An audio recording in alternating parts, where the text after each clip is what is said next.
Alright, here are my impressions of Chamber following his recent buffs on June 6th. Let's get straight to the point. Will he be meta? No, most likely not. His limited TP range doesn't allow him the same mobility as it used to, and his kit just can't hold a sight the same way a Killjoy could. Chamber's trap makes for one of two options: play around it in a limited area, or just play without it. The other Sentinels are fine doing either.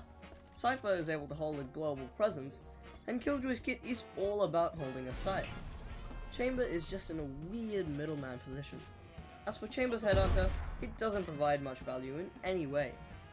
It used to be the main weapon for Chambers because of its dirt cheap cost and high ADS. I talked about it in one of my shorts, but Headhunter had its zoom changed from 1.7x to 1.5x in secret, effectively nerfing it to the ground. The cost allows for only 5 bullets max on pistol round, whereas before you could buy all 8. The Sheriff is the way to go now, making the Q only an option after an op shot. Horrible. Let's talk E abilities now. All Sentinels except for Chamber have quick regenerating E abilities, and are put on a timer after being destroyed. Chamber has literally neither. His Rendezvous has a 30-second cooldown after recall, when Killjoy's turret has 20 seconds, and Cypher's Spy Cam has 15. On top of that, when Killjoy and Cypher's abilities are destroyed, they go on a timer, and Chambers doesn't. It pains me to say this because it just makes no sense. His already weak hit is outclassed by Cypher and Killjoy in every aspect. Chambers' ult is another thing altogether. The speed got increased by 15%, but it's still slower than a normal ult.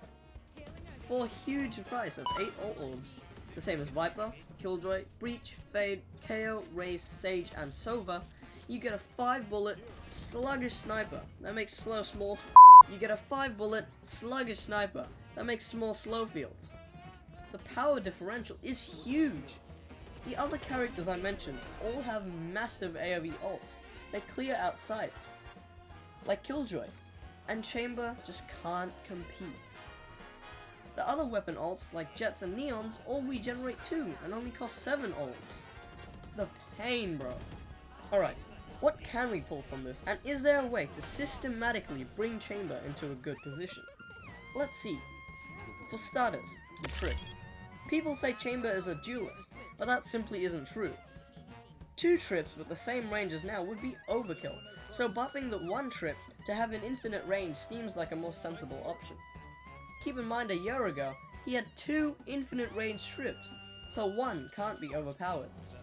The Headhunter is a difficult ability to be precise.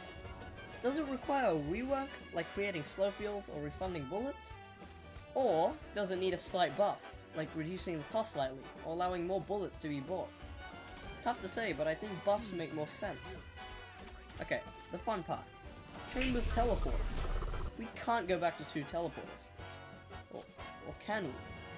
Perhaps we could have 2 anchors, but with a nerf range in which they can be placed. Or perhaps a single anchor can have its radius increased by a few meters. I think the Rendezvous needs its cooldown times to be set in line with Cypher and Killjoy, and not be disabled after destruction. Just my take. The 2AD force can be fixed in multiple ways. For one, the all orb count could be reduced to 7, or the firing rate could be changed back to pre-nerf levels. That's pretty much it for the ult. Keep in mind, Chamber's pick rate will fall heavily once the new Sentinel releases, and could these buffs be a precursor for more to come next episode?